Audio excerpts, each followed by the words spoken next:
So hey fams, welcome back to my channel shine with শালিনীতে সবাইকে জানাই welcome. চলে এলাম অনেক দিন পর একটা নতুন ব্লগ ভিডিও নিয়ে। সো তোমরা কেমন আছো? আমি তো এখন বেশ ভালোই আছি। এটা ছিল আমার লাস্ট প্রেগনেন্সি ভিডিও, মানে বেবি হতে যাওয়ার আগের দিনের ভিডিও। দেখো আমি রেডি হয়ে গেছি, আগের দিনকার আমার ছিল অ্যাডমিশন।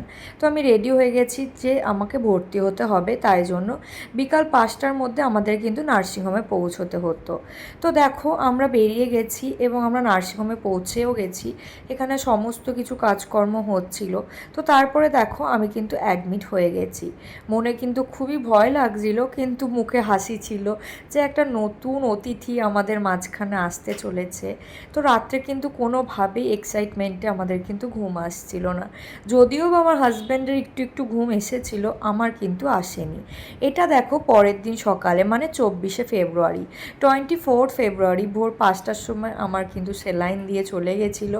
কারণ আমার কিন্তু 7টার সময় ছিল বেবি হওয়ার টাইম।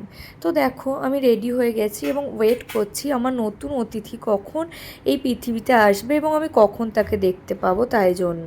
তো দেখো আমি তার মাঝখানে কিছুটা ভিডিও ভয়ের সাথে এবং আনন্দের সাথেই তোমাদের সাথে শেয়ার করে নিচ্ছিলাম।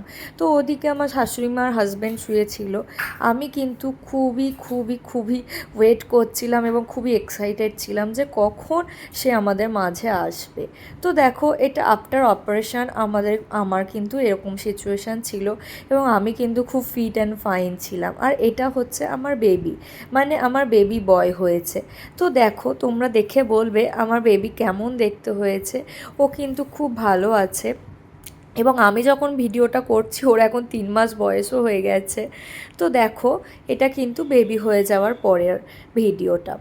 তো ও হয়ে যাওয়ার পরে ওকে অক্সিজেন মাস্ক টাইপের কিছু দিয়েছিল, আমি জানি না কি দিয়েছিল। সো দেখো কতই না কিউট না। তো এতদিনের অ্যাওয়েটিং, এতদিনের ওয়েট অ্যাট লাস্ট শেষ হয়েছে, অ্যাট লাস্ট তাকে দেখতে পাওয়া গেছে। তো ওর বাবা তো খুবই এক্সাইটেড। তো আমি কিন্তু তখন ঘুমাচ্ছিলাম, কারণ আমার পেন হতে স্টার্ট হয়ে গেছিলো। তো তাই জন্য সবাই আমাকে বলছিল একটু রেস্ট নাও, তাহলে ঠিক হয়ে যাবে। তারপর কিন্তু আমি আর কোনো ভিডিও করতে পারিনি। এটা ছিল পরের দিনকার। পরের দিন আমাকে উঠিয়ে বসিয়েছিল। তো আমার যেহেতু স্টিচ হয়েছিল, তো তার জন্য আমাকে একদিন এক্সট্রা রেস্ট নিতে হয়েছিল। তো আমাকে 2 দিন পরে উঠিয়ে বসিয়েছিল এবং তার পরের দিন দেখো আমাকে কিন্তু ছেড়ে দিয়েছিল। এটা হচ্ছে আমাদের বাড়ি আসার ভিডিও। তো দেখো বাড়ির রুমটাকে কি সুন্দরভাবে সাজিয়েছিল। এটা কিন্তু আমার আর আমার বেবির জন্য কিন্তু ছিল সারপ্রাইজ। তো কেমন লাগছে রুমটা দেখতে, গাড়িটা দেখতে, সমস্ত কিছুই কিন্তু ডেকোরেট করা হয়েছিল। সেই দিন ছিল ওর এন্ট্রি করার টাইম। তো ওর দাদু কিন্তু ওকে নিয়ে খুব এক্সাইটেড ছিল কখন আমার নাতি আসবে আর কখন আমি তাকে নিয়ে আমার বাড়িতে এন্ট্রি করাবো। তো আমার শাশুড়ি মা আর শ্বশুর মশাই, মানে ফাদার ইন ল, দুজনেই কিন্তু খুব এক্সাইটেড ছিল। তারপরে দেখো আমার বেবিকে এন্ট্রি করানো হচ্ছে বাড়ির মধ্যে। আর আমাকে দেখে মনে হচ্ছে না যে আমার অপারেশন হয়েছে, সবাই তাই বলছিল। তো দেখো এরপর এন্ট্রি করানো হচ্ছে। ওখানে আমাদের ঘটিতে জল রাখা হয়েছিল, এটা আমাদের বাড়ির নিয়ম। এরপরে কিন্তু আমাদের হয়েছিল ছয়ষষ্ঠীর পুজো। ছয়ষষ্ঠী পুজো মানে মা ষষ্ঠী পাতা হয়েছিল। তো তারও একটা ছোট্ট ক্লিপস আমি তোমাদের সাথে শেয়ার করেছিলাম, সেটা কিন্তু আমার শাশুড়ি মা করেছিলেন। তো এই ব্লগ ভিডিওটা তোমাদের কেমন লাগলো সেটা কিন্তু অবশ্যই কমেন্টস করে জানাবে।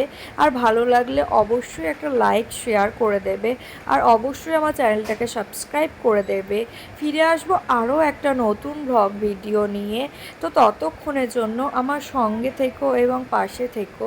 ততক্ষণের জন্য টাটা। অবশ্যই আমার চ্যানেলটাকে সাবস্ক্রাইব করে দেবে যাতে আমি ভিডিও ছাড়া মাত্রই তোমাদের কাছে নোটিফিকেশান চলে যায়। Bye bye.